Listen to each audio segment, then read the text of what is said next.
नमस्कार दोस्तों, स्वागत है आपका एक बार फिर मेरे चैनल पे। आज हम कक्षा 11वीं की व्यवसाय अध्ययन का तीसरा अध्याय पढ़ेंगे, निजी, सार्वजनिक एवं भूमंडलीय उपक्रम। तो अध्याय प्रारंभ करने से पहले सबसे पहले इसमें जो एक छोटी सी कहानी है उसको हम पढ़ लेते हैं। क्या है वो कहानी, देखते हैं। कक्षा 11 की विद्यार्थी अनीता कुछ समाचार पत्र पढ़ रही थी। जो सुर्खियां उसके सामने थी वे घोषणा कर रही थी कि सरकार की कुछ कंपनियों में अपने अंशों को छोड़ने की योजना है। दूसरे दिन एक और समाचार था कि सार्वजनिक क्षेत्र की कंपनियां भारी घाटे में हैं तथा उन्हें बीमार इकाई मानकर बंद कर दिया जा रहा है। इसके ठीक विपरीत उसने एक और समाचार पढ़ा कि कैसे रिलायंस के झंडे तले की कंपनियां काफी अच्छा परिणाम दे रही थी। उसे यह जानने की उत्कंठा हुई कि सार्वजनिक क्षेत्र, विनिवेश, निजीकरण जैसे शब्दों का क्या अर्थ है। तभी उसे इस बात का ज्ञान हुआ कि कुछ क्षेत्रों में केवल सरकार ही कार्य करती है, जैसे रेलवे, जबकि अन्य कुछ क्षेत्र में निजी स्वामित्व एवं सरकार द्वारा संचालित दोनों व्यवसाय चल रहे हैं। उदाहरण के लिए भारी उद्योग में सेल, भेल, टिस्को, रिलायंस, एयरटेल, बिरला सभी तो हैं। टेलीकॉम क्षेत्र में टाटा, रिलायंस, एयरटेल तथा एयरलाइंस क्षेत्र में सहारा एवं जेट जैसी कंपनियों ने अभी सरकार स्वामित्व की कंपनियां जैसे MTNL, Indian airlines, air India के साथ प्रवेश किया है। एयर इंडिया को अब टाटा ने खरीद लिया है। ठीक है। फिर उसे इस बात पर आश्चर्य हुआ कि कोका कोला, पेप्सी, हुंडई कंपनियां कहां से आई। क्या वह प्रारंभ से ही यहां थी या फिर वह कहीं और किसी दूसरे देश से अपना व्यवसाय कर रही थी। वह पुस्तकालय गई तथा उसे जानकर आश्चर्य हुआ कि इसके संबंध में पुस्तकों, व्यवसाय संबंधी पत्रिकाओं एवं द इकोनॉमिक टाइम्स में काफी जानकारी दी हुई है। यहां से हमारा अध्याय प्रारंभ होता है और हम देखते हैं सबसे पहले परिचय। आप अपने रोजमर्रा के जीवन में सभी प्रकार के व्यावसायिक संगठनों को देखते हैं। आपके पड़ोस के बाजार में एकल स्वामित्व की दुकानें हैं, बड़े फुटकर व्यापार संगठन है जिनका संचालन कोई कंपनी करती है। इसके साथ ही आपको कानूनी सेवा, स्वास्थ्य सेवा तथा अन्य सेवाएं प्रदान करने वाली इकाइयां हैं जिनके स्वामी एक से अधिक व्यक्ति हैं, अर्थात ये साझेदारी फर्में हैं। ठीक है, ये कौन सी फर्में हैं? साझेदारी फर्में हैं। ये सभी निजी स्वामित्व के संगठन हैं। इसी प्रकार से अन्य कार्यालय अथवा व्यवसाय हैं जिन पर सरकार का स्वामित्व है। उदाहरण के लिए रेलवे एक ऐसा संगठन है जिसका स्वामित्व एवं प्रबंधन पूर्णतः सरकार के पास है। आपके मोहल्ले का डाकघर भारत सरकार के डाक एवं तार विभाग के स्वामित्व में है। यद्यपि उनकी डाक सेवाओं पर हमारी निर्भरता बहुत कम हो गई है क्योंकि इस क्षेत्र में अब निजी कोरियर सेवा फर्में कार्य कर रही हैं। इसके अलावा ऐसी अनेकों व्यावसायिक इकाइयां भी हैं जो एक से अधिक देशों में अपना व्यवसाय चला रही हैं। इन्हें भूमंडलीय उद्यम कहते हैं। ठीक है, जो एक से अधिक देशों में अपना व्यवसाय चला रही होती है उन्हें हम भूमंडलीय उद्यम कहते हैं। अतः आपने देखा कि देश में सभी प्रकार के संगठन व्यवसाय कर रहे हैं, फिर चाहे वे निजी, सार्वजनिक अथवा भूमंडलीय हों। ठीक है, तो इस चैप्टर में हम अध्ययन करेंगे कि किस प्रकार से अर्थव्यवस्था दो क्षेत्र, निजी एवं सार्वजनिक, में विभक्त है। सार्वजनिक क्षेत्र के उद्यमों के प्रकार एवं उनकी भूमिका तथा वैश्विक उद्यम के बारे में भी अध्ययन हम करने वाले हैं। ठीक है, तो अब हम अपना टॉपिक स्टार्ट करते हैं जिसका नाम है निजी क्षेत्र एवं सार्वजनिक क्षेत्र। हमारे देश में सभी प्रकार के व्यावसायिक संगठन हैं, छोटे और बड़े, औद्योगिक या व्यापारिक। ठीक है, व्यापारिक, निजी स्वामित्व के एवं सरकारी स्वामित्व वाले ये संगठन हमारे दैनिक आर्थिक जीवन को प्रभावित करते हैं, इसलिए ये हमारी अर्थव्यवस्था के अंग हैं। भारतीय अर्थव्यवस्था में निजी स्वामित्व एवं सरकारी स्वामित्व वाले दोनों व्यावसायिक उद्यम होते हैं, इसलिए इसे मिश्रित अर्थव्यवस्था कहते हैं। ठीक है दोस्तों, यानी कि भारत सरकार ने मिश्रित अर्थव्यवस्था को चुना जिसमें निजी क्षेत्र एवं सरकारी क्षेत्र दोनों क्षेत्रों के उद्यमों के परिचालन की छूट है। इसीलिए हमारी अर्थव्यवस्था को दो क्षेत्रों में वर्गीकृत किया जा सकता है, एक है हमारा निजी क्षेत्र और दूसरा है हमारा सार्वजनिक क्षेत्र। ठीक है, तो जैसा कि हमने अभी पिछले अध्याय में पढ़ा ही था कि निजी क्षेत्रों में व्यवसाय के स्वामी व्यक्ति होते हैं अथवा व्यक्तियों का समूह होता है। इसमें संगठन के विभिन्न स्वरूप एकल स्वामित्व, साझेदारी, संयुक्त हिंदी परिवार, सहकारी समितियां एवं कंपनी, इनमें से कोई भी हो सकता है। फिर आता है हमारा सार्वजनिक क्षेत्र। ठीक है, सार्वजनिक क्षेत्र में जो संगठन होते हैं उनकी स्वामी सरकार होती है और सरकार ही उनका प्रबंध करती है। इन संगठनों का स्वामित्व पूर्ण रूप से अथवा आंशिक रूप से राज्य सरकार अथवा केंद्रीय सरकार के पास होता है। ये संगठन किसी मंत्रालय के अधीन भी हो सकता है या फिर संसद द्वारा पारित विशेष अधिनियम द्वारा इनकी स्थापना हो सकती है। इन्हीं उद्यमों के माध्यम से सरकार देश की आर्थिक गतिविधियों में भाग लेती है। सरकार समय समय पर घोषित अपने आर्थिक नीति प्रस्तावों में उन कार्य क्षेत्रों को परिभाषित करती है जिनमें निजी क्षेत्र एवं सार्वजनिक क्षेत्र अपने कार्यकलाप का परिचालन कर सकते हैं। 1948 के औद्योगिक नीति प्रस्ताव में सरकार ने औद्योगिक क्षेत्र के विकास के प्रति अपने दृष्टिकोण को स्पष्ट किया। निजी क्षेत्र एवं सार्वजनिक क्षेत्र दोनों की भूमिका को स्पष्ट शब्दों में परिभाषित किया तथा सरकार दोनों क्षेत्रों के कार्यकलापों पर विभिन्न अधिनियमों एवं नियमों के माध्यम से निगरानी रखती थी। 1956 के औद्योगिक नीति प्रस्ताव में सार्वजनिक क्षेत्र के लिए भी विकास एवं औद्योगिकीकरण की दर से तेजी लाने के उद्देश्य से कुछ लक्ष्य निर्धारित किए गए। सार्वजनिक क्षेत्र को यद्यपि काफी महत्व दिया गया, फिर भी निजी क्षेत्र एवं सार्वजनिक क्षेत्रों की एक दूसरे पर निर्भरता पर अधिक जोर दिया गया। 1991 की औद्योगिक नीति पिछली औद्योगिक नीतियों से भिन्न थी क्योंकि इसमें सरकार ने सार्वजनिक क्षेत्र में विनिवेश पर विचार किया एवं निजी क्षेत्र को और अधिक स्वतंत्रता दी गई। साथ ही भारत से बाहर के व्यावसायिक ग्रहों को भारत में प्रत्यक्ष विदेशी निवेश के लिए आमंत्रित किया गया। इस प्रकार से बहुराष्ट्रीय निगम एवं भूमंडलीय उद्यम जो अपना कारोबार एक से अधिक देशों में कर रहे थे उनको भारतीय अर्थव्यवस्था में प्रवेश मिला। अतः आज हमारे देश में सार्वजनिक क्षेत्र की इकाइयां निजी क्षेत्र के उद्यम एवं वैश्विक उद्यम हैं जो भारतीय अर्थव्यवस्था में साथ साथ कार्य कर रहे हैं। ठीक है, अब अगला पॉइंट हमारा है सार्वजनिक क्षेत्र के उद्यमों के संगठनों के स्वरूप। चलिए देखते हैं। देश के व्यावसायिक एवं आर्थिक क्षेत्रों में सरकार की भागीदारी के लिए संगठनात्मक ढांचे की आवश्यकता होती है। आप निजी क्षेत्र के व्यवसाय संगठन के विभिन्न प्रकारों का अध्ययन कर चुके हैं। ये स्वरूप हैं एकल स्वामित्व, साझेदारी, अविभाजित हिंदू परिवार, सहकारी समितियां एवं कंपनी। सार्वजनिक क्षेत्र के संबंध में प्रश्न यह उठता है कि इसकी संगठन संरचना एवं स्वरूप क्या है। सार्वजनिक क्षेत्र के निर्माण में सरकार की महत्वपूर्ण भूमिका होती है, लेकिन सरकार तो जनता अपने कार्यालयों तथा अपने कर्मचारियों के माध्यम से कार्य करती है तथा वे ही सरकार की ओर से निर्णय लेते हैं। इसी उद्देश्य से सरकार ने देश की आर्थिक गतिविधियों में भाग लेने के लिए सार्वजनिक उद्यमों की संरचना की। आज विश्व के इस उदारीकरण एवं प्रतिस्पर्धा के दौर में इनसे अपेक्षा की जाती है कि वे देश के आर्थिक विकास में योगदान करें। इन सार्वजनिक उद्यमों की स्वामी जनता है तथा ये संसद के माध्यम से जनता के प्रति जवाबदेह हैं। सर्वजन का स्वामित्व इनकी क्रियाओं के लिए जनता के कोष का प्रयोग तथा जनता के प्रति जवाबदेही इसकी विशेषताएं हैं।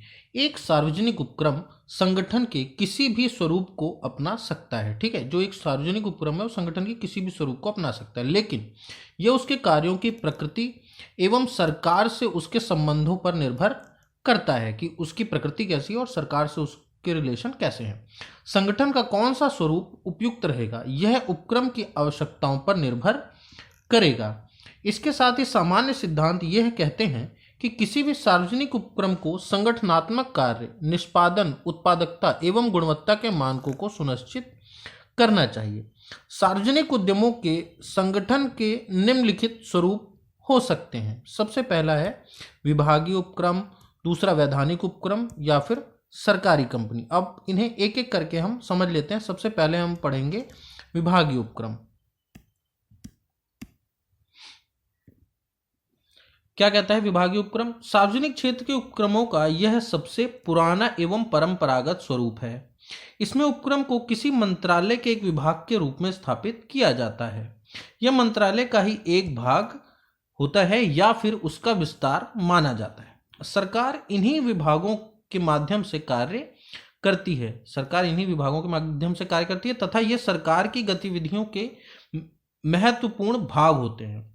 इनका गठन स्वायत्त एवं स्वतंत्र संस्था के रूप में नहीं किया जाता है एवं इनका स्वतंत्र वैधानिक अस्तित्व नहीं होता है, यानी इनका अपने आप में कोई अस्तित्व नहीं होता है। ये सरकार के अधिकारियों के माध्यम से कार्य करते हैं तथा इनके कर्मचारी सरकारी कर्मचारी होते हैं। ये उपक्रम केंद्र अथवा राज्य सरकार के अधीन हो सकते हैं तथा इनमें केंद्रीय अथवा राज्य सरकारों के नियम लागू होते हैं। इन उपक्रमों के उदाहरण है रेलवे तथा डाक एवं तार विभाग। ठीक है, अब इसकी विशेषताएं जान लेते हैं। क्या है इनकी विशेषताएं? इन उपक्रमों की मुख्य विशेषताएं निम्नलिखित हैं। कौन कौन सी हैं, चलिए देख लेते हैं। इन उपक्रमों के लिए धन सरकारी खजाने से सीधे आता है तथा इसका नियोजन सरकार के बजट में किया जाता है। इनके द्वारा अर्जित राजस्व को सरकारी खजाने में जमा कराया जाता है। अन्य सरकारी क्रियाओं के समान इन पर भी लेखांकन एवं अंकेक्षण नियंत्रण लागू होते हैं। इन उपक्रमों के कर्मचारी सरकारी कर्मचारी कहलाते हैं तथा इनकी भर्ती एवं सेवा शर्तें वही होती हैं जो सरकार के सीधे तौर पर अधीन कर्मचारियों की हैं। यानी कि जैसे गवर्नमेंट के किसी और डिपार्टमेंट के लिए सिलेक्शन होते हैं कर्मचारियों के, वैसे ही इन कंपनियों के लिए भी सरकारी कर्मचारियों का सिलेक्शन होता है। इनके मुखिया आईएएस अधिकारी एवं नागरिक सेवा से होते हैं तथा इनके स्थानांतरण एक मंत्रालय से दूसरे मंत्रालय में हो सकता है। अगला देखते हैं हम जो इसकी विशेषता है। यह सरकारी विभाग का प्रमुख उपमंडल माना जाता है तथा सीधे मंत्रालय के नियंत्रण में होता है तथा ये मंत्रालय के प्रति जवाबदेह होते हैं क्योंकि इनका प्रबंधन सीधे संबंधित मंत्रालय द्वारा किया जाता है। अब इसके लाभ देख लेते हैं। विशेषताएं हमने देख ली, अब लाभ देख लेते हैं। संगठन के स्वरूप के निम्नलिखित लाभ हैं। कौन कौन से हैं? सबसे पहले है संसद के लाभ। इनका प्रभावी नियंत्रण सुगम होता है। ठीक है, इसमें उच्च स्तर की सार्वजनिक जवाबदेही सुनिश्चित होती है। उच्च स्तर की सार्वजनिक जवाबदेही सुनिश्चित है। ठीक है, इसमें उपक्रम की अर्जित आगम सीधे सरकारी खजाने में चली जाती है, अतः यह सरकार की आय का स्रोत है तथा राष्ट्रीय सुरक्षा की दृष्टि से यह सबसे अधिक उपयुक्त स्वरूप है क्योंकि यह मंत्रालय के सीधे नियंत्रण एवं निरीक्षण में होता है। अब लाभ हैं तो कुछ ना कुछ सीमाएं भी होंगी, तो चलिए सीमाएं भी देख लेते हैं इसकी। सबसे पहले है इस प्रकार के संगठन में लचीलेपन की कमी होती है जबकि व्यवसाय को सुगमता से चलाने के लिए लचीलापन आवश्यक है। यानी कि आप कह सकते हैं कि इसमें लचीलापन नहीं होता है। ठीक है, आगे कहते हैं कर्मचारी एवं विभागाध्यक्ष बिना संबंधित मंत्रालय के अनुमोदन के किसी भी मामले में स्वतंत्र निर्णय नहीं ले सकते हैं, है ना, क्योंकि इसमें मेन कौन है? गवर्नमेंट। तो कर्मचारी एवं विभागाध्यक्ष संबंधित मंत्रालय जो भी है उसके अनुमोदन के बिना किसी भी मामले में डिसीजन ले ही नहीं सकते। इस कारण उन्हें ऐसे निर्णय लेने में भी देरी हो जाती है जिनमें तुरंत निर्णय लेने की आवश्यकता होती है ना, जिसमें तुरंत निर्णय लेना है और लाभ एकदम से होना है, पर इस कंपनी में ऐसा संभव नहीं हो पाता। ये उपक्रम व्यवसायिक अवसरों का लाभ नहीं उठा पाते। सरकारी अधिकारियों द्वारा अनुमति प्रदान करने में अत्यधिक सतर्कता बरतने एवं रूढ़िवादिता के कारण ये उपक्रम जोखिम भरे कार्य नहीं करते, ये जोखिम लेने से डरते हैं। ठीक है, दिन प्रतिदिन के कार्यों में अत्यधिक लाल फीताशाही है तथा उचित प्रक्रिया के पूरा होने पर ही कोई कार्यवाही प्रारंभ हो सकती है।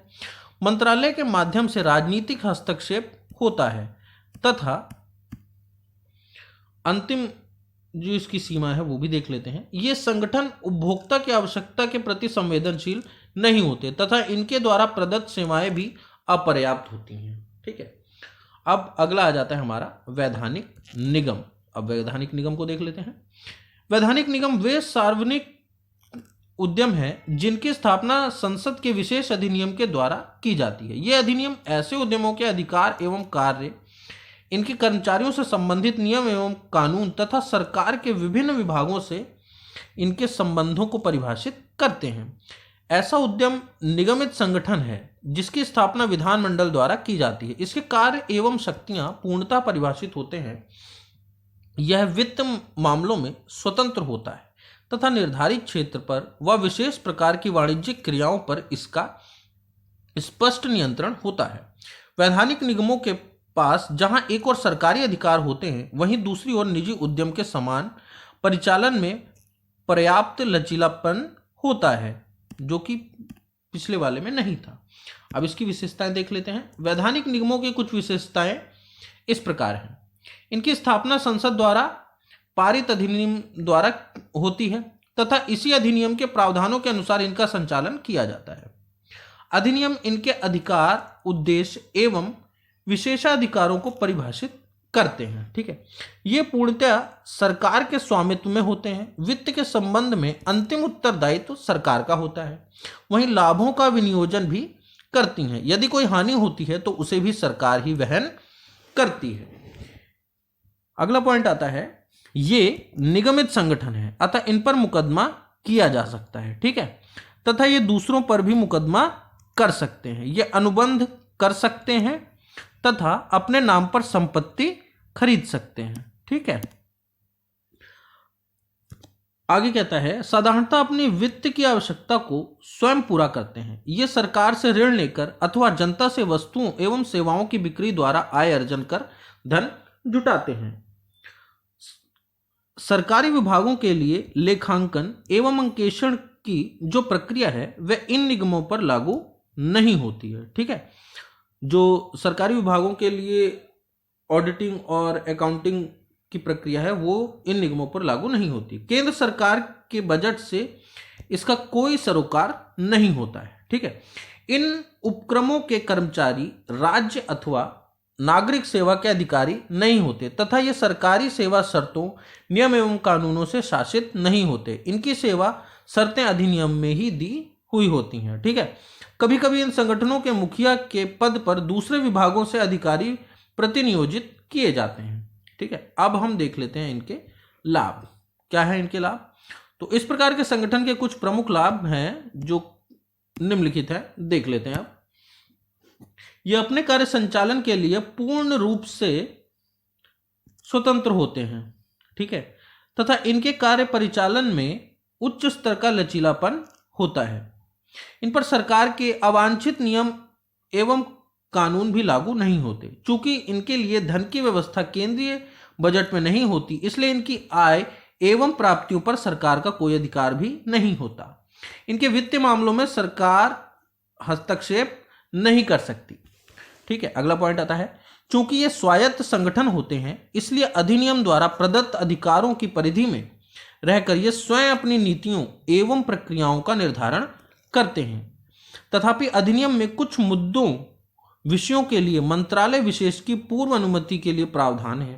तथा अगला पॉइंट आ गया, वैधानिक निगम आर्थिक विकास का एक मूल्यवान उपकरण है। इसके पास सरकार के अधिकार एवं निजी उद्यम की पहल क्षमता होती है। अब इसके बाद आ जाती हैं सीमाएं। ठीक है, तो पहली सीमा देख लेते हैं। वास्तव में इनके कार्य परिचालन में ऊपर वर्णित लचीलापन नहीं होता। ठीक है, इनके प्रत्येक कार्य नियम एवं कानून के अनुसार होते हैं। इनके प्रत्येक महत्वपूर्ण निर्णयों एवं कार्यों में जिनमें भारी धन व्यय होता है सदा सरकारी एवं राजनीतिक हस्तक्षेप होता ही है। ठीक है, जहां कहीं भी जनता से लेन देन की आवश्यकता होती है वहां अनियंत्रित भ्रष्टाचार व्याप्त होता है। इसमें सरकार निगमों के बोर्ड में सलाहकार नियुक्त करती है। इस कारण अनुबंधों एवं अन्य निर्णयों में निगम की स्वतंत्रता सीमित हो जाती है। जब भी मतभेद होता है तो मामले को सरकार के पास अंतिम निर्णय के लिए भेजा जाता है।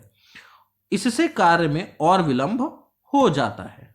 ठीक है, जब सरकार के पास कोई चीज गई तो फिर विलंब तो तय है। अब आती है हमारी सरकारी कंपनी। इन कंपनियों की स्थापना भारतीय कंपनी अधिनियम 2013 के अंतर्गत की जाती है। ये सरकारी कंपनियां होती हैं। ठीक है, ये होती हैं हमारी सरकारी कंपनियां। लेकिन निजी क्षेत्र की कंपनियों के समान इनका भी पंजीकरण एवं संचालन कंपनी अधिनियम प्रावधानों के अनुसार होता है। इनकी स्थापना विशुद्ध रूप से व्यवसाय के लिए की जाती है तथा ये निजी क्षेत्र की कंपनियों के साथ प्रतिस्पर्धा करती हैं। ठीक है, आगे है कंपनी अधिनियम 2013 की धारा 245 के अनुसार एक सरकारी कंपनी वह कंपनी है जिसकी कम से कम 51% चुकता अंश पूंजी या तो केंद्र सरकार के पास है या फिर राज्य सरकार के पास है या फिर कुछ केंद्र सरकार के पास है और शेष एक या एक से अधिक राज्य सरकारों के पास है तथा उसमें वह कंपनी भी सम्मिलित है जो किसी सरकारी कंपनी की सहायक कंपनी है। ठीक है, यानी कि कहीं की भी सरकार हो, चाहे केंद्र सरकार हो, राज्य सरकार हो या 2-3 सरकारों ने आपस में मिला रखा हो, कम से कम हमारा 51% उसमें होना चाहिए, तभी वह सरकारी कंपनी कहलाती है। ठीक है, तो उपरोक्त परिभाषा से एक चीज स्पष्ट हो गई। क्या स्पष्ट हो गई? कि सरकार को ऐसी कंपनी की चुकता पूंजी पर नियंत्रण होता है। इस कंपनी के अंशों को भारत के राष्ट्रपति के नाम से क्रय किया जाता है। चूंकि सरकार ही बड़ी अंशधारक है तथा प्रबंध पर उसी का नियंत्रण है, इसलिए इसे सरकारी कंपनी कहा जाता है। अब इसकी विशेषताएं क्या हैं, चलिए वो जान लेते हैं। सरकारी कंपनियों की कुछ विशेषताएं हैं जो संगठन के दूसरे स्वरूप से उसे भिन्न करती हैं। कैसे? यह भारतीय कंपनी अधिनियम 1956 के तहत स्थापित संगठन है। कंपनी किसी भी अन्य पक्ष के विरुद्ध न्यायालय में मुकदमा दायर कर सकती है तथा अन्य कोई पक्ष इस पर भी मुकदमा कर सकता है। कंपनी अनुबंध कर सकती है तथा अपने नाम से संपत्ति क्रय कर सकती है। अन्य किसी भी सार्वजनिक कंपनी के समान इसका प्रबंधन कंपनी अधिनियम के प्रावधानों के अनुसार ही इसका भी होता है। ठीक है, कंपनी में कर्मचारी की नियुक्ति कंपनी के उद्देश्य पत्र एवं अंतर नियम में दिए गए नियमों के अनुसार होती है। कंपनी के उद्देश्य पत्र एवं अंतर नियम इसके मुख्य प्रलेख हैं। ठीक है, इसके मुख्य प्रलेख हैं जिनमें कंपनी के उद्देश्य एवं नियम दिए होते हैं। ये ना तो सरकारी व्यक्ति होते हैं और ना ही नागरिक सेवा के व्यक्ति। केवल उच्च प्रबंधक जैसे कि चेयरमैन अथवा प्रबंध निदेशक ही सरकार से अथवा नागरिक सेवाओं से प्रतिनियोजन पर आए व्यक्ति हो सकते हैं। यानी कि केवल उच्च प्रबंधक या फिर चेयरमैन जो है वही गवर्नमेंट ऑफिशियल्स होते हैं, बाकी के इसमें गवर्नमेंट ऑफिशियल्स नहीं होते हैं। आगे है, ये कंपनियां लेखांकन एवं अंकेक्षण नियमों से मुक्त रहती हैं। लेखा परीक्षक की नियुक्ति केंद्रीय सरकार करती है तथा वार्षिक अनुवेदन रिपोर्ट संसद या राज्य विधानमंडल में प्रस्तुत की जाती है। सरकारी कंपनी के लिए वित्त की व्यवस्था सरकार अंशधारी और प्राइवेट अंशधारी से करती है। वह पूंजी बाजार से भी वित्त की व्यवस्था कर सकती है। अब हम देख लेते हैं अपनी सरकारी कंपनियों के लाभ। क्या क्या लाभ हैं देख लेते हैं। सबसे पहले है, एक सरकारी कंपनी की स्थापना भारतीय कंपनी अधिनियम की औपचारिकताओं को पूरा करने से होती है। इसके लिए संसद में अलग से किसी विशेष अधिनियम की आवश्यकता नहीं होती। इनका सरकार से पृथक कानूनी अस्तित्व होता है। प्रबंधन संबंधी निर्णय लेने में इनको पूर्ण स्वतंत्रता मिली होती है तथा ये सभी कदम व्यावसायिक दूरदर्शिता के अनुसार उठाते हैं। उचित मूल्य पर वस्तुएं एवं सेवाओं को उपलब्ध करा ये बाजार पर हावी हो जाती हैं तथा अस्वस्थ व्यावसायिक व्यवहार पर अंकुश लगाती हैं। अब इनकी सीमाएं देख लेते हैं, क्या क्या सीमाएं हैं। सरकारी कंपनियों की कुछ सीमाएं हैं, कौन कौन सी हैं चलिए देखते हैं। तो सबसे पहले है, चूंकि कंपनियों में सरकार ही अंशधारक है इसलिए कंपनी अधिनियम के प्रावधानों का कोई औचित्य नहीं रह जाता। ये संवैधानिक उत्तरदायित्व से बचती हैं, जबकि सरकारी वित्त वाली कंपनी होने के कारण इन्हें ऐसा नहीं करना चाहिए। ठीक है, एकमात्र अंशधारक सरकार होने के कारण इनका प्रबंध एवं प्रशासन दोनों ही सरकार के हाथ में होता है। इस प्रकार अन्य कंपनियों के समान पंजीकृत होने के बावजूद कंपनी होने का उद्देश्य ही समाप्त हो जाता है, क्योंकि ये पूरी तरीके से गवर्नमेंट के कंट्रोल में है। तो अब अगला टॉपिक हमारा आता है सार्वजनिक क्षेत्र की बदलती भूमिका। क्या कहते हैं इसमें? स्वतंत्रता प्राप्ति के समय यह आशा की गई थी कि सार्वजनिक क्षेत्र उद्यम व्यवसाय में प्रत्यक्ष रूप से भाग लेकर अथवा एक उत्प्रेरक के रूप में अर्थव्यवस्था के कुछ उद्देश्यों को प्राप्त करने में महत्वपूर्ण भूमिका निभाएंगे। उम्मीद यह थी कि सार्वजनिक क्षेत्र अर्थव्यवस्था के अन्य क्षेत्रों के लिए आधारभूत ढांचा तैयार करेगा तथा मूलभूत क्षेत्रों में निवेश करेगा। जिन परियोजनाओं में भारी निवेश की आवश्यकता थी तथा फल प्राप्ति की अवधि लंबी थी, उनमें निजी क्षेत्र निवेश करने का इच्छुक नहीं था। इसलिए सरकार ने मूलभूत ढांचे के विकास एवं अर्थव्यवस्था के लिए आवश्यक वस्तुओं एवं सेवाओं को प्रदान करने का दायित्व तो अपने ऊपर ले लिया। ठीक है, सरकार ने क्या किया? जो आवश्यक वस्तुएं हैं और सेवाएं हैं उसको प्रदान करने का दायित्व तो अपने ऊपर ले लिया। भारतीय अर्थव्यवस्था आज परिवर्तन के दौर से गुजर रही है। विकास के प्रारंभिक दौर में पंचवर्षीय योजनाओं ने सार्वजनिक क्षेत्र को काफी महत्व दिया। 90 के दशक के उत्तरार्ध में नई आर्थिक नीतियों ने उदारीकरण, निजीकरण एवं भूमंडलीयकरण पर अधिक जोर दिया। सार्वजनिक क्षेत्र की भूमिका की पुनः व्याख्या की गई। अब इसकी भूमिका उदासीनता की ना होकर सक्रिय रूप से भाग लेने एवं उसी उद्योग की निजी क्षेत्र की कंपनियों के साथ प्रतिस्पर्धा रहने की निश्चित की गई। अब घाटे एवं निवेश पर प्रतिफल के लिए उन्हें उत्तरदायी ठहराया गया। यदि सार्वजनिक क्षेत्र का कोई उद्यम निरंतर घाटे में चलता है तो उसे औद्योगिक वित्त एवं पुनर्निर्माण बोर्ड को प्रेषित कर दिया जाता है ताकि या तो इसका कायापलट किया जाए अन्यथा इसे बंद कर दिया जाए। सार्वजनिक क्षेत्र की अकुशल इकाइयों के कार्यों की समीक्षा के लिए कई कमेटियों का गठन किया गया तथा उनसे इस पर रिपोर्ट मांगी गई कि उनकी प्रबंधकीय कुशलता एवं लाभप्रदता में सुधार कैसे किया जाए।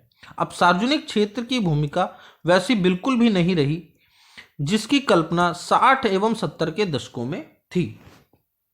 इसके बाद आता है हमारा मूलभूत ढांचे का विकास। चलिए इसको देख लेते हैं। किसी भी देश में मूलभूत ढांचे का विकास औद्योगिकरण की पूर्व शर्त है। स्वतंत्रता के पूर्व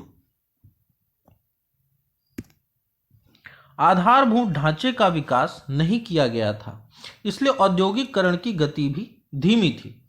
औद्योगिकीकरण की प्रक्रिया को बिना पर्याप्त परिवहन एवं संचार सुविधाओं, ईंधन एवं ऊर्जा तथा मूलभूत एवं भारी उद्योगों के जीवित नहीं रखा जा सकता। निजी क्षेत्र ने भारी उद्योगों में निवेश करने अथवा किसी भी रूप में इसका विकास करने में कोई पहल नहीं की। उनके पास ना तो प्रशिक्षित कर्मचारी थे, ना ही पर्याप्त धन जिससे वे तत्काल भारी उद्योगों की स्थापना करते, जो कि अर्थव्यवस्था की मांग थी। वो सरकार ही थी जो भारी पूंजी जुटा सकती थी, औद्योगिक निर्माण में समन्वय स्थापित कर सकती थी एवं तकनीशियनों तथा कर्मचारियों को प्रशिक्षित कर सकती थी। रेल, सड़क, समुद्र, वायु परिवहन सरकार का उत्तरदायित्व था। इनके विस्तार का औद्योगिकीकरण में भारी योगदान रहा तथा इन्होंने भविष्य के आर्थिक विकास को सुनिश्चित किया। सार्वजनिक उद्यमों को कुछ ही क्षेत्रों में व्यवसाय करना था। जिन क्षेत्रों में उसे निवेश करना था वे थे, सबसे पहले है मूल क्षेत्र के लिए आधारभूत ढांचा तैयार करना, जिसके लिए भारी पूंजी निवेश, जटिल एवं आधुनिक तकनीक, बड़े एवं प्रभावी संगठन ढांचों जैसे कि स्टील संयंत्र, बिजली उत्पादन संयंत्र, नागरिक उड्डयन, रेल, पेट्रोलियम, राज्य व्यापार, कोयला आदि की आवश्यकता होती है। उस मूल क्षेत्र में निवेश करना जहां निजी क्षेत्र के उद्यम अपेक्षित दिशा में कार्य नहीं कर रहे हों। रासायनिक खाद, दवा उद्योग, पेट्रो रसायन, अखबारी कागज, मध्यम एवं भारी अभियांत्रिक यानी कि इंजीनियरिंग। तीसरा है हमारा भावी निवेश को दिशा देना, जैसे होटल, परियोजना प्रबंध, सलाहकार एजेंसी, वस्त्र उद्योग, ऑटोमोबाइल इत्यादि। इसके बाद आता है हमारा क्षेत्रीय संतुलन। सभी क्षेत्रों एवं राज्यों का संतुलित विकास करना एवं क्षेत्रीय असमानताओं को दूर करना सरकार का दायित्व है। स्वतंत्रता से पूर्व अधिकांश औद्योगिक विकास कुछ क्षेत्रों तक ही सीमित था, जैसे कि बंदरगाही शहर। 1951 के पश्चात सरकार ने अपनी पंचवर्षीय योजनाओं में यह निश्चित किया कि उन क्षेत्रों पर अधिक ध्यान दिया जाएगा जो पिछड़ रहे हैं, तथा वहां सोची समझी योजना के अनुसार सार्वजनिक क्षेत्र के उद्यम स्थापित किए गए।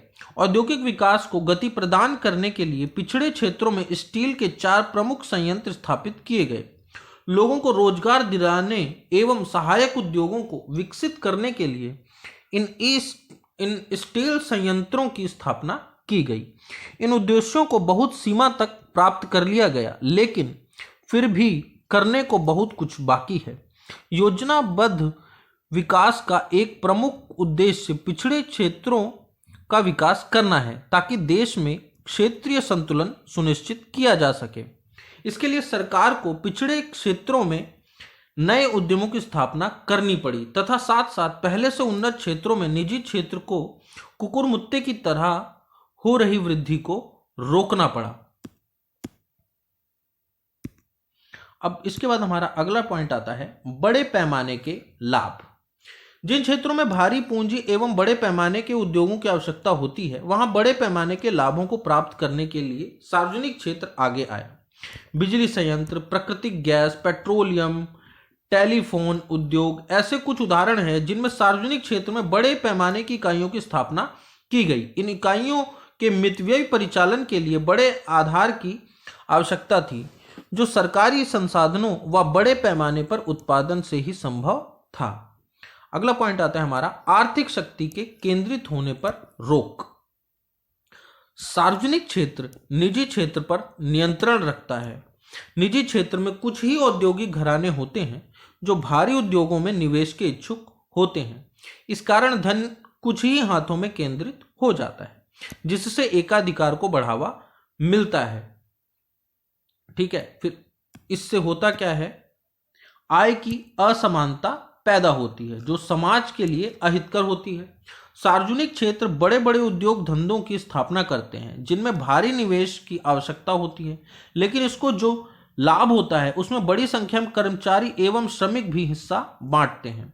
इससे निजी क्षेत्र के लोगों के हाथों में धन एवं आर्थिक शक्ति केंद्रित नहीं हो पाती। अगला पॉइंट आता है हमारा आयात की प्रतिस्थापना। इसमें कहते हैं दूसरी एवं तीसरी पंचवर्षीय योजनाओं के कार्यकाल में भारत का लक्ष्य कई क्षेत्रों में आत्मनिर्भर होना था। विदेशी मुद्रा प्राप्त करना एक समस्या थी तथा सुदृढ़ औद्योगिक आधार के लिए भारी मशीनों का आयात करना कठिन था। यह वो समय था जब सार्वजनिक क्षेत्र की कंपनियों ने भारी इंजीनियरिंग उद्योगों की स्थापना की, जिससे इनके आयात की आवश्यकता की पूर्ति हो सके। इसके साथ साथ राज्य व्यापार निगम एवं धातु एवं व्यापार निगम जैसे सार्वजनिक क्षेत्र की कंपनियों ने देश के विदेशी व्यापार के विस्तार में भी अहम भूमिका निभाई। अगला पॉइंट आता है हमारा 1991 से सरकार की सार्वजनिक क्षेत्र संबंधी नीति। 1991 में अपनाई गई नई औद्योगिक नीति में सार्वजनिक क्षेत्र में 4 प्रमुख सुधार किए गए। सार्वजनिक क्षेत्र के लिए सरकार की नीति स्पष्ट एवं निश्चित है। इसके प्रमुख तत्व निम्नलिखित हैं। सबसे पहले है क्षमता की संभावनाओं वाले सार्वजनिक क्षेत्र के उपक्रमों पीएसयू को पुनर्गठित एवं पुनर्जीवित करना। जिन पीएसयू को पुनर्जीवित नहीं किया जा सकता उन्हें बंद कर दिया जाए। यदि आवश्यकता हो तो गैर महत्वपूर्ण पीएसयू में सरकार की क्षमता अंशों को 26% या उससे कम लाना एवं कर्मचारियों के हितों को पूर्ण संरक्षण देना। सार्वजनिक क्षेत्र के लिए आरक्षित उद्योगों की संख्या को घटाकर 17 से 18 कर देना। तत्पश्चात 3 कर देना। 1956 के औद्योगिक नीति प्रस्ताव में सार्वजनिक क्षेत्र के लिए 17 उद्योग धंधों को आरक्षित किया गया था। 1991 में केवल 8 उद्योगों को आरक्षित किया गया, जो आणविक ऊर्जा, अस्त्र शस्त्र, संप्रेषण, खनन, रेलवे तक सीमित था। 2001 में केवल 3 उद्योगों को ही सार्वजनिक क्षेत्र के लिए आरक्षित किया गया। ये हैं आणविक ऊर्जा, अस्त्र शस्त्र एवं रेलवे परिवहन। इसका अर्थ हुआ कि निजी क्षेत्र इन 3 को छोड़कर सभी व्यवसाय कर सकता है तथा सार्वजनिक क्षेत्र को उनकी प्रतियोगिता में व्यवसाय करना होगा। हमारी अर्थव्यवस्था के विकास में सार्वजनिक क्षेत्र की अहम भूमिका रही है, लेकिन निजी क्षेत्र भी राष्ट्र के निर्माण की प्रक्रिया में काफी योगदान देने में सक्षम है। इसलिए राष्ट्रीय क्षेत्र के लिए दोनों अर्थात सार्वजनिक एवं निजी क्षेत्रों को एक दूसरे का पूरक समझना चाहिए। निजी क्षेत्र की इकाइयों को जनता के प्रति अधिक उत्तरदायी बनना होगा तथा सार्वजनिक क्षेत्र को आज के अत्यधिक प्रतियोगी बाजार में अधिक उपलब्धियों पर ध्यान देना होगा। सार्वजनिक क्षेत्र की चुनिंदा व्यावसायिक इकाइयों के अंशों का विनिवेश में सार्वजनिक क्षेत्रों की इकाइयों के क्षमता अंशों को निजी क्षेत्रों की इकाइयों एवं जनता को बेचा जाता है। इसका उद्देश्य इन इकाइयों के लिए संसाधन जुटाना एवं आम जनता एवं कर्मचारियों की भागीदारी को व्यापक बनाना है। सरकार ने औद्योगिक क्षेत्र से अपने आप को अलग करने एवं सभी उपक्रमों में से अपनी क्षमता अंश पूंजी को कम करने का निर्णय लिया था। आशा थी कि इससे प्रबंध में सुधार होगा एवं वित्तीय अनुशासन आएगा, लेकिन इस मामले में अभी भी बहुत कुछ करने को बाकी है। आगे क्या है? सार्वजनिक क्षेत्र के उपक्रमों के निजीकरण के प्राथमिक उद्देश्य निम्नलिखित हैं। कौन कौन से हैं? चलिए देखते हैं। ऐसे सार्वजनिक क्षेत्र के उपक्रम पीएसईस जिनका रणनीतिक महत्व नहीं है, उनमें अटकी सार्वजनिक पूंजी की बड़ी राशि को बाहर लाना, उन्हें सामाजिक प्राथमिकता वाले क्षेत्रों जैसे मूलभूत स्वास्थ्य सेवाओं, परिवार कल्याण एवं प्राथमिक शिक्षा आदि के उपयोग में लाया जा सके। सार्वजनिक ऋण की भारी राशि एवं ब्याज के भार को कम करना। ठीक है। वाणिज्यिक जोखिम को निजी क्षेत्र को हस्तांतरित करना ताकि कोषों को अधिक उपयोगी परियोजना में निवेश किया जा सके। इन इकाइयों को सरकारी नियंत्रण से मुक्त करना तथा निगमित शासन में लाना। जिन क्षेत्रों में अब तक सार्वजनिक क्षेत्र का एकाधिकार रहा था, उदाहरण के लिए टेली संप्रेषण क्षेत्र, उनमें उपभोक्ताओं को अधिक चयन की सुविधा, कम मूल्य एवं अधिक श्रेष्ठ गुणवत्ता वाले उत्पाद एवं सेवाओं का लाभ प्रदान करना। फिर आता है हमारा बीमार इकाइयों एवं निजी क्षेत्र के लिए एक समान नीतियां सभी सार्वजनिक क्षेत्र की बीमार इकाइयों को औद्योगिक एवं वित्तीय पुनर्निर्माण बोर्ड को यह निर्णय लेने के लिए सौंपा जाता है ताकि उनका पुनर्गठन किया जाए या फिर उन्हें बंद कर दिया जाए। बोर्ड ने कुछ मामलों में ऐसी इकाइयों को पुनः सक्रिय करने एवं पुनर्स्थापना की योजना का पुनरावलोकन किया है तथा कुछ को बंद करने का निर्णय लिया है। कर्मचारियों में इन इकाइयों के बंद करने के संबंध में भारी विरोध है। सरकार ने राष्ट्रीय नवीनीकरण कोष का गठन किया, जिसका उद्देश्य सेवानिवृत्ति औद्योगिक मजदूरों को सेवा में लगाए रखना अथवा उन्हें दोबारा रख लेना तथा कर्मचारी स्वेच्छा से अवकाश ग्रहण करना चाहते हैं उन्हें क्षतिपूर्ति का भुगतान करना। सार्वजनिक क्षेत्र के कई उपक्रम पीएसयूज बीमार उपक्रम हैं तथा उनके खातों में इतनी हानि इकट्ठा हो चुकी है कि उन्हें फिर से सक्रिय करना कठिन है।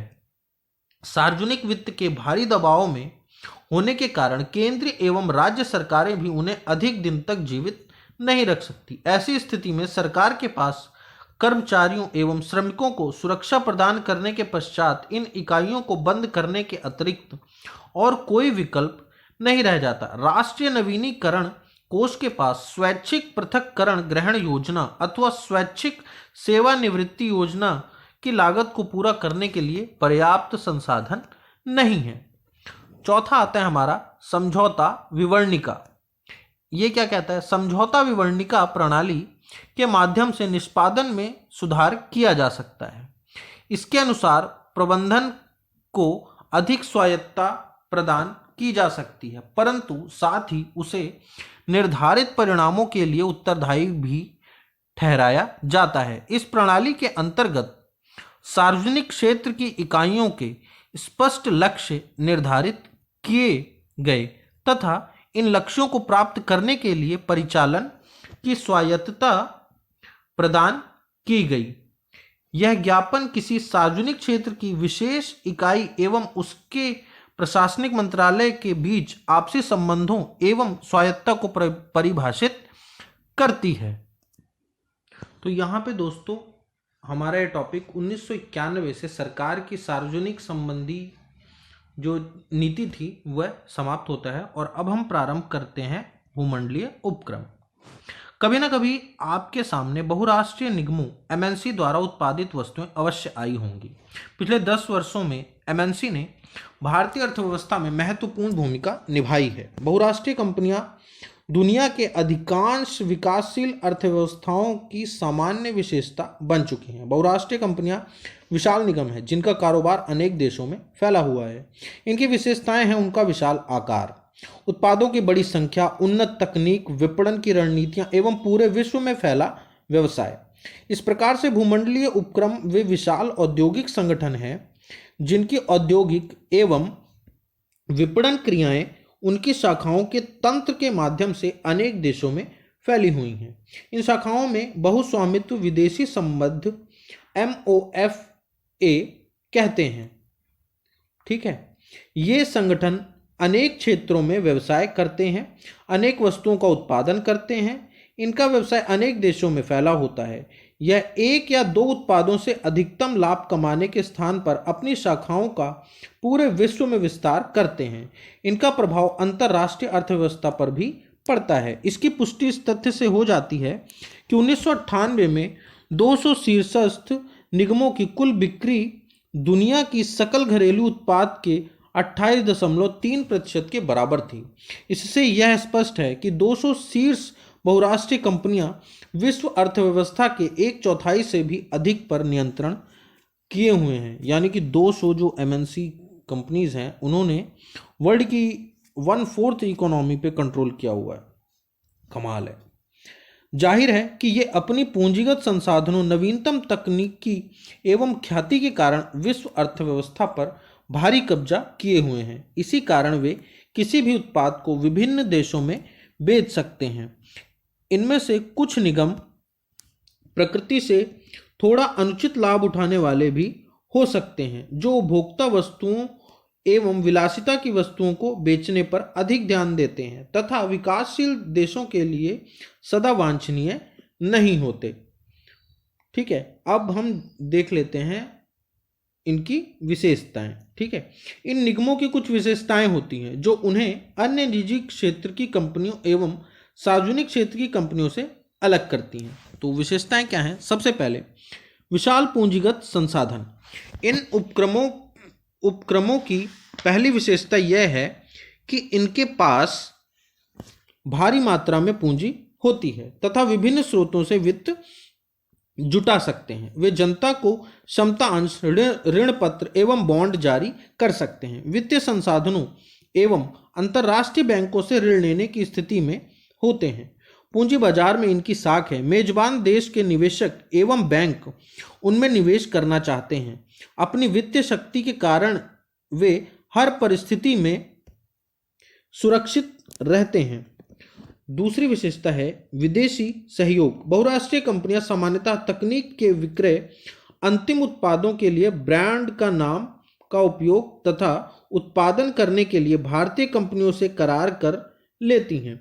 ये बहुराष्ट्रीय कंपनियां सार्वजनिक क्षेत्र एवं निजी क्षेत्र की कंपनियों के साथ सहयोग कर सकती हैं।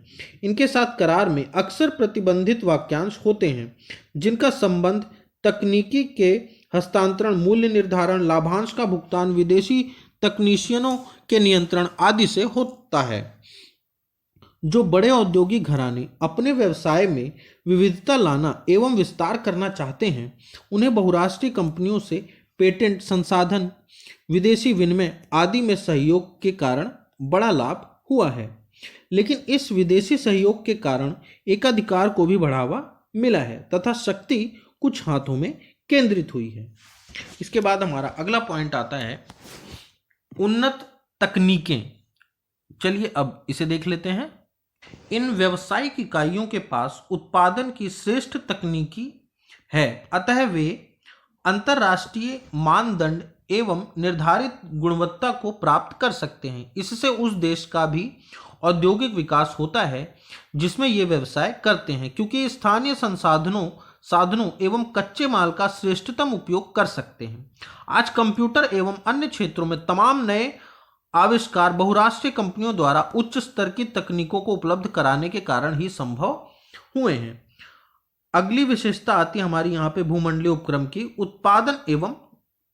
उत्पादन में नवीनता। इन उपक्रमों की एक और विशेषता है कि इनके उच्च आधुनिक अनुसंधान एवं विकास विभाग है, जो नए उत्पादों के विकास एवं वर्तमान उत्पादों की बेहतर डिजाइन बनाने के कार्य में जुटे हैं।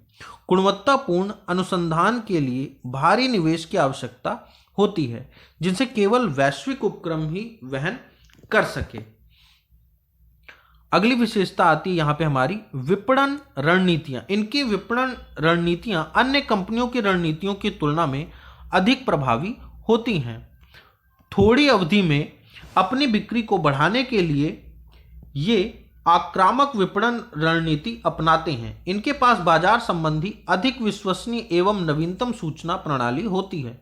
इनके विज्ञापन एवं बिक्री संवर्धन की तकनीक भी अधिक प्रभावी होती है, क्योंकि विश्व बाजार में ये अपना स्थान बना चुके होते हैं तथा इनके ब्रांड भी प्रसिद्ध हैं, इसलिए इन्हें अपने उत्पादों की बिक्री में कठिनाई नहीं आती। अगली विशेषता आती है बाजार क्षेत्र का विस्तार। इनकी व्यावसायिक क्रियाएं इनके अपने देश की भौतिक सीमाओं के पार होती हैं। इनकी अंतर्राष्ट्रीय छवि का निर्माण होता है तथा इनकी विपणन सीमा में विस्तार होता है। इससे एक अंतर्राष्ट्रीय ब्रांड बन जाते हैं। ये मेजबान देशों में सहायक कंपनियों, शाखाओं एवं संबद्ध कंपनियों के जाल के माध्यम से कार्य करते हैं। अपने विशाल आकार के कारण ये बाजार में दूसरों पर हावी रहते हैं। अगली विशेषता आती है इसमें केंद्रीकृत नियंत्रण। इनका मुख्यालय इनके अपने देश में होता है, ठीक है, तथा ये सभी शाखाओं एवं सहायक इकाइयों पर नियंत्रण रखते हैं। लेकिन यह नियंत्रण जनक कंपनी के व्यापक नीतिगत ढांचे तक सीमित रहता है और वे यह दिन प्रतिदिन के कार्यों में हस्तक्षेप नहीं करते हैं। ठीक है, ऐसा नहीं है कि आपकी ब्रांच किसी और देश में और डेली के डेली जो हेड ऑफिस है वहां से कुछ इंटरप्ट किया जा रहा है। ठीक है, इसके बाद अब हमने जान ली भूमंडलीय उपक्रम की विशेषता। अब हमारा अगला उपक्रम आता है जिसका नाम है संयुक्त उपक्रम। ठीक है, क्या है संयुक्त उपक्रम?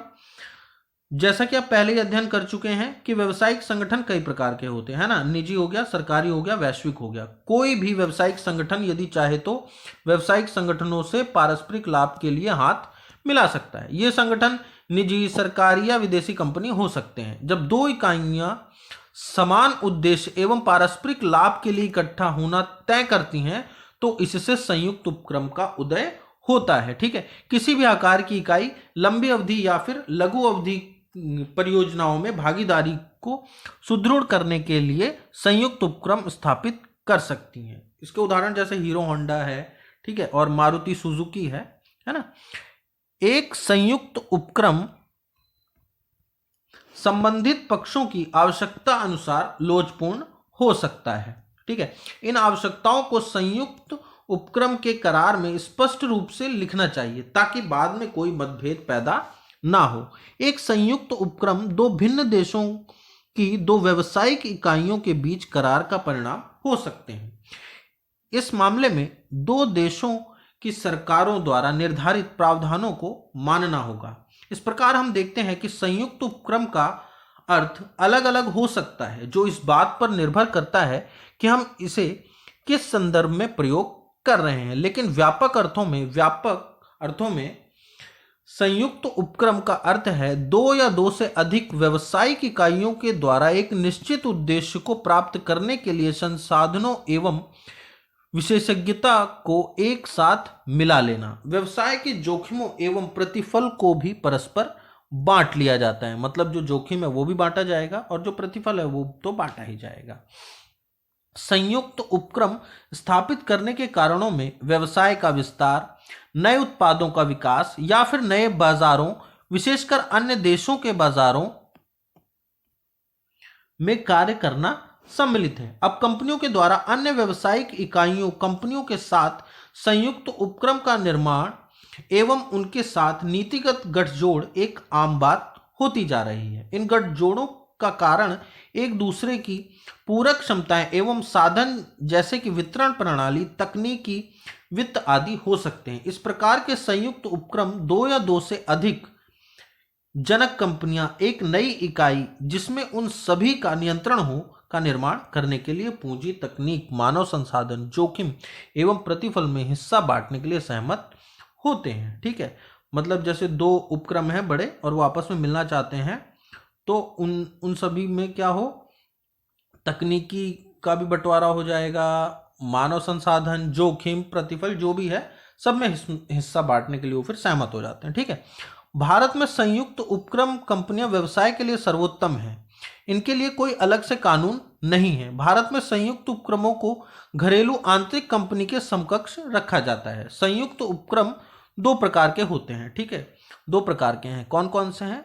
सबसे एक ये है और एक ये है। कौन सा है? सबसे पहले हमारा संविदात्मक संयुक्त उपक्रम और दूसरा है समता आधारित संयुक्त उपक्रम।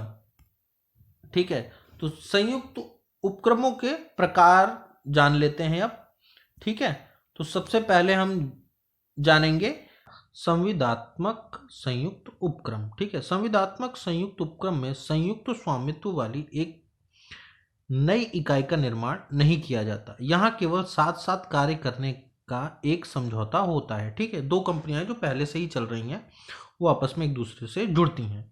वे व्यवसाय में स्वामित्व को नहीं बांटते, केवल संयुक्त उपक्रम में नियंत्रण के कुछ तत्वों का उपयोग करते हैं। फ्रेंचाइजी संबंध संविदात्मक संयुक्त उपक्रम का एक प्रारूपिक उदाहरण है। ठीक है, ऐसे संबंध में कुछ मुख्य तत्व हैं, वो देख लीजिए। दो अथवा अधिक पक्षों का एक सामान्य इष्टार्थ होता है। ठीक है, व्यवसाय उपक्रम को चलाना, मतलब दोनों का मोटिव एक ही है। प्रत्येक पक्ष कुछ निर्विष्टियां लाता है। ठीक है, दोनों पक्ष व्यवसाय उपक्रम पर कुछ नियंत्रण रखते हैं। यह लेन देन का संबंध नहीं है। ठीक है, आगे देखते हैं, बल्कि यह तुलनात्मक रूप से दीर्घकालिक होता है। अब यहाँ पे देखिए संयुक्त उपक्रम को किस तरीके से यहाँ पे दो भागों में डिवाइड करके यहाँ समझाया गया है। सबसे ऊपर यहाँ संयुक्त उपक्रम हो गया, फिर यहाँ पे आ गया हमारा समता आधारित, इधर आ गया संविदात्मक जिसके बारे में अभी हमने पढ़ा, और इधर फिर समता आधारित में हमारी कंपनी आ गई। यहाँ पे आ गए सीमित दायित्व साझेदारी। ठीक है, और फिर यहाँ पे सिर्फ साझेदारी, और संविदात्मक में एक ही भाग है जो है सहयोग समझौता महत्वपूर्ण सह संबंध। ठीक है, तो ये थे हमारे संयुक्त उपक्रमों के प्रकार एक चार्ट के माध्यम से। ठीक है, अब दूसरा पॉइंट हम अपना देखेंगे जो है समता आधारित संयुक्त उपक्रम। समता आधारित संयुक्त उपक्रम वह है जिसमें एक अलग व्यावसायिक इकाई जिसमें दो अथवा अधिक पक्षों का संयुक्त स्वामित्व हो का निर्माण पक्षों के बीच समझौते से होता है। ठीक है, व्यावसायिक इकाई का स्वरूप अलग अलग हो सकता है। कंपनी, साझेदारी फर्म, ट्रस्ट, समिति दायित्व, साझेदारी फर्म, उपक्रम पूंजी निधि इत्यादि। ठीक है, तो इसमें सबसे पहले समझिए, यहां या तो एक नई इकाई बनाने का अथवा वर्तमान इकाई में किसी एक पक्ष द्वारा स्वामित्व ग्रहण करने का समझौता होता है, या फिर संबद्ध पक्षों द्वारा सहभाजित स्वामित्व होता है, या फिर संयुक्त स्वामित्व वाली इकाई का सहभाजित प्रबंधन होता है, ठीक है। और या फिर पूंजी निवेश तथा अन्य वित्तीय व्यवस्थाओं के बारे में सहभाजित उत्तरदायित्व होता है, ठीक है। सहभाजित उत्तरदायित्व का मतलब हुआ कि दोनों के ऊपर वो उत्तरदायित्व रहेगा, ठीक है। सहभाजित का मतलब दोनों में बराबरी बटा रहेगा। समझौते के अनुसार सहभाजित लाभ और हानि, ठीक है। इसके बाद आता है हमारा एक संयुक्त उपक्रम अनिवार्यतः एक ऐसे समझौते पत्र पर आधारित होता है जिसे संयुक्त उपक्रम समझौतों के आधारों को उजागर करते हुए दोनों पक्षों द्वारा हस्ताक्षरित किया जाता है, ठीक है। बाद में किसी भी कानूनी पेचीदगी से बचने हेतु समझौते की शर्तों की पूर्णतः चर्चा तथा मोलतोल कर लेना चाहिए। समझौता तथा शर्तें दोनों पक्ष की सांस्कृतिक तथा कानूनी पृष्ठभूमि के अनुसार होनी चाहिए। संयुक्त उपक्रम समझौते में यह अवश्य उल्लिखित होना चाहिए कि एक विशिष्ट अवधि में सभी आवश्यक सरकारी अनुमोदन तथा लाइसेंस प्राप्त कर लिए जाएंगे, ठीक है दोस्तों। अब चलिए हम जान लेते हैं इसके लाभ, क्या क्या लाभ हैं, चलिए देखते हैं। एक साझीदार के साथ संयुक्त उपक्रम से व्यवसाय में असंभाव्य लाभ प्राप्त होते हैं। संयुक्त उपक्रम दोनों पक्षों के लिए बेहद लाभकारी सिद्ध हो सकते हैं। एक पक्ष के पास वृद्धि एवं नवीन विचारों की योग्यता हो सकती है, फिर भी संयुक्त उपक्रम से उसे लाभ हो सकता है क्योंकि इससे उसकी क्षमता, संसाधन एवं तकनीक विशेषज्ञता में वृद्धि होती है। संयुक्त उपक्रमों के मुख्य लाभ कौन कौन से हैं देख लेते हैं। सबसे पहले है संसाधन एवं क्षमता में वृद्धि। किसी दूसरे के साथ हाथ मिलाने से अर्थात दूसरे से जुड़ जाने से उपलब्ध संसाधन, साधनों एवं क्षमता में वृद्धि होती है, ठीक है, जिससे संयुक्त उपक्रम पूंजी अधिक तेजी से बढ़ता तथा विस्तृत होता है। नए व्यवसाय को संयुक्त वित्तीय एवं मानव संसाधन उपलब्ध हो जाते हैं तथा वह बाजार की चुनौतियों का सामना कर सकते हैं एवं नए अवसरों से लाभ भी उठा सकते हैं, ठीक है। यानी कि जब दो ग्रुप आपस में मिल रहे हैं तो उनके संसाधन और क्षमता दोनों में ही वृद्धि हो जाएगी। अगला पॉइंट आता है नए बाजार एवं वितरण तंत्र का लाभ मिलता है, ठीक है। जब एक व्यावसायिक इकाई किसी दूसरे देश की इकाई की साझेदार बन जाती है तो इससे एक बड़ा बाजार क्षेत्र उपलब्ध हो जाता है, ठीक है। अब यहाँ पे एक एग्जाम्पल है, जब कोई विदेशी कंपनी भारत की कंपनी के साथ मिलकर संयुक्त उपक्रम की रचना करती है तो उन्हें भारत का विशाल बाजार मिलता है। जिन उत्पादों की बिक्री उनके अपने घरेलू बाजार में परिपूर्णता की स्थिति तक पहुंच चुकी होती है उन्हें नए बाजार में बेचा जा सकता है, ठीक है। अब अगला पॉइंट आता है हमारा नई तकनीकी का लाभ। संयुक्त उपक्रम बनने का एक महत्वपूर्ण कारण तकनीकी भी है, ठीक है। उत्पादन की उन्नत तकनीक से श्रेष्ठ गुणवत्ता वाली वस्तुओं का उत्पादन होता है और क्योंकि अपनी तकनीकी का विकास नहीं करना पड़ता इसलिए समय, ऊर्जा एवं निवेश की बचत होती है। तकनीकी से कार्य क्षमता एवं प्रभावशीलता बढ़ती है जिससे लागत में कमी आती है। यानी कि जैसे दो ग्रुप हैं, एक ग्रुप जो है वो टेक्नोलॉजी में आगे है और दूसरा टेक्नोलॉजी में बहुत पीछे है। अगर वो दोनों मिल जाएं तो जो पीछे है वो भी उस टेक्नोलॉजी के साथ जुड़ जाएगा और वहां तक पहुंचने का जो उसका खर्चा होना था वो भी बच जाएगा। अगला पॉइंट है हमारा नवीनता। आज बाजार में नई एवं कुछ वस्तुओं की मांग है। संयुक्त उपक्रम के कारण बाजार में नई नई एवं रचनात्मक वस्तुएं आ पाती हैं, ठीक है। नए नए विचार एवं तकनीकी के कारण विदेशी साझेदार नए प्रकार की वस्तुओं को बाजार में लाए हैं, ठीक है। तो जब मिलते हैं तो कोई दूसरे देश की कंपनी दूसरे देश में जा रही है तो वो वहां पे नई नई वस्तुएं लेकर आते हैं, अपने विचार प्रस्तुत करते हैं ताकि लोग उनकी वस्तुएं खरीदें। अगला लाभ है हमारा उत्पादन लागत में कमी। जब भी कोई अंतर्राष्ट्रीय निगम भारत में पूंजी निवेश करता है तो उन्हें उत्पादन की कम लागत का भरपूर लाभ मिलता है। उन्हें अपनी वैश्विक आवश्यकताओं के लिए श्रेष्ठ गुणवत्ता वाली वस्तुएं उपलब्ध हो जाती हैं।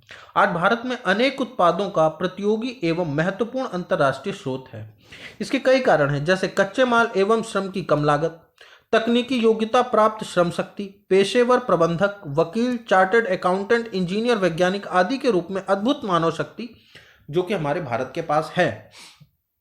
अंतरराष्ट्रीय साझेदार को इस प्रकार से आवश्यक गुणवत्ता एवं विशिष्ट प्रकार की वस्तुएं उनके अपने देश की तुलना में कम मूल्य पर मिल जाती है। ये भी एक फैक्टर है कि भारत में ये सब चीजें उनके देश के कंपैरिजन में सस्ती मिल जाती है। एक स्थापित ब्रांड का नाम, जब दो व्यावसायिक इकाइयां संयुक्त उपक्रम का निर्माण करती हैं तो एक पक्ष को दूसरे पक्ष की पहले से स्थापित ख्याति का लाभ मिलता है। यानी अगर कोई एक पुरानी कंपनी है जो पॉपुलर है, ब्रांडेड है, और उसके साथ में कोई नई कंपनी जुड़ती है तो उसे ब्रांड का फायदा मिलता है जो कि पुराने ग्रुप के साथ जुड़ने से मिला है उसे। यदि संयुक्त उपक्रम भारत में स्थित है तथा वह भारतीय कंपनी के साथ है तो भारतीय कंपनी को उत्पादों एवं वितरण प्रणाली के लिए ब्रांड के विकास के लिए समय एवं धन का व्यय नहीं करना होगा। उत्पाद को बाजार में लाने के लिए पहले से बाजार तैयार है। इस प्रक्रिया से निवेश की बचत हो जाती है। यानी जो ऑलरेडी इतना पॉपुलर ब्रांड है उसके साथ में कोई कंपनी जुड़ रही है तो उसे अपना एडवर्टीजमेंट भी नहीं करना पड़ेगा, क्योंकि वो ऑलरेडी मार्केट में एक ब्रांड है जिसके नाम से चीजें बिक रही हैं। अगला पॉइंट आता है हमारा सार्वजनिक निजी भागीदारी, यानी कि पीपीपी। ठीक है, सार्वजनिक निजी भागीदारी प्रतिरूप सार्वजनिक तथा निजी भागीदारों के बीच सर्वोत्कृष्ट तरीकों से कार्य, दायित्वों तथा जोखिमों का बंटवारा करता है। पीपीपी के अंतर्गत सार्वजनिक भागीदारों में होती है सरकारी इकाइयां जैसे मंत्रालय, विभाग, नगर निगम अथवा सरकारी स्वामित्व वाले उपक्रम। निजी भागीदारों में तकनीकी अथवा वित्तीय विशेषज्ञता वाले व्यवसायों अथवा निवेशकों सहित स्थानीय अथवा विदेशी अंतरराष्ट्रीय भागीदार सम्मिलित हो सकते हैं। पीपीपी के अंतर्गत गैर सरकारी संगठन तथा समुदाय आधारित संगठन जो परियोजना से प्रत्यक्षता प्रभावित होने वाले हितधारी हों सम्मिलित होते हैं। इसलिए पीपीपी को आधारभूत संरचना एवं अन्य सेवाओं के संदर्भ में सार्वजनिक तथा निजी इकाइयों के बीच एक संबंध के रूप में परिभाषित किया जाता है। पीपीपी प्रतिरूप के अंतर्गत सार्वजनिक क्षेत्र एक महत्वपूर्ण भूमिका निभाता है तथा यह सुनिश्चित करता है कि सामाजिक उत्तरदायित्व निभाए जा रहे हैं और क्षेत्र सुधार व सार्वजनिक निवेश सफलता से पूरे किए जा रहे हैं। पीपीपी में सरकार का योगदान निवेश हेतु पूंजी तथा संपत्तियों के हस्तांतरण के रूप में होता है, जो सामाजिक उत्तरदायित्व, पर्यावरण जागरूकता और स्थानीय जानकारी के अतिरिक्त भागीदारी की सहायता करता है। भागीदारी में निजी क्षेत्र की भूमिकाओं में प्रचालनों में अपनी विशेषज्ञता का प्रयोग करना, कार्यों का प्रबंधन तथा प्रभावित तरीके से व्यवसाय संचालन हेतु नवप्रवर्तन सम्मिलित है। विश्व भर के जिन क्षेत्रों में पीपी लागू की जा रही है वे हैं ऊर्जा उत्पादन एवं वितरण, जल एवं सफाई व्यवस्था, कचरा निस्तारण, पाइपलाइनें, अस्पताल, विद्यालय भवन व शिक्षण सुविधाएं, स्टेडियम, हवाई यातायात नियंत्रण, जेलें, रेलवे, सड़कें, बिलिंग एवं अन्य सूचना प्रौद्योगिकी प्रणाली तथा आवास। पीपीपी प्रतिरूप, इसकी विशेषताएं क्या हैं चलिए देख लेते हैं। सबसे पहली विशेषता अगर हम देखें तो सबसे पहली है लोक सुविधा के अभिकल्पन तथा निर्माण हेतु निजी पक्ष से अनुबंध। ठीक है, निजी पक्ष से अनुबंध होगा एक। दूसरा है फिर हमारा सार्वजनिक क्षेत्र द्वारा सुविधा का वित्त पोषण एवं स्वामित्व। सार्वजनिक क्षेत्र जो है वो इसके द्वारा सुविधा दी जाएगी, वित्त पोषण होगा और स्वामित्व भी होगा। ठीक है, तीसरा अब हमारा आता है, क्या है तीसरा, अभिकल्प एवं निर्माण जोखिम का हस्तांतरण मुख्य संचालक है। ठीक है, इसकी उपयुक्तता क्या क्या है चलिए वो भी देख लेते हैं। अब हम उपयुक्तता है लघु प्रचालन आवश्यकता वाली पूंजी परियोजनाओं हेतु उपयुक्त है। ठीक है, उन पूंजी परियोजनाओं हेतु उपयुक्त जहां सार्वजनिक क्षेत्र प्रचालन उत्तरदायित्व तो अपने पास रखना चाहता है। ठीक है, अब इसके गुण भी जान लेते हैं क्या क्या हैं। तो पहला गुण है अभिकल्प तथा निर्माण जोखिम का हस्तांतरण हो सकता है इसमें। परियोजना तेजी से आगे बढ़ने की संभावना है। ठीक है, अब इसकी कमजोरियां क्या क्या हैं, कमजोरियां भी देख लेते हैं। पक्षों के बीच पर्यावरणीय मुद्दों पर मतभेद उत्पन्न हो सकते हैं। ठीक है, पर्यावरणीय मुद्दों पे मतभेद हो सकते हैं, क्योंकि जो निजी है वो तो ज़्यादा फायदा कमाने की सोचेगा, वो थोड़ी पर्यावरण के बारे में सोचेगा। निजी वित्त को सुगमता से आकर्षित नहीं करते हैं। ठीक है, अब इसके उदाहरण देखते हैं। Kundli Manesar expressway limited 135 kilometre के इस एक्सप्रेसवे में सरकार द्वारा भूमि उपलब्ध कराई गई है तथा कंपनी द्वारा सड़क बिछाई गई है। ठीक है, तो इसी के साथ हमारा यह अध्याय यहाँ पे समाप्त होता है। धन्यवाद।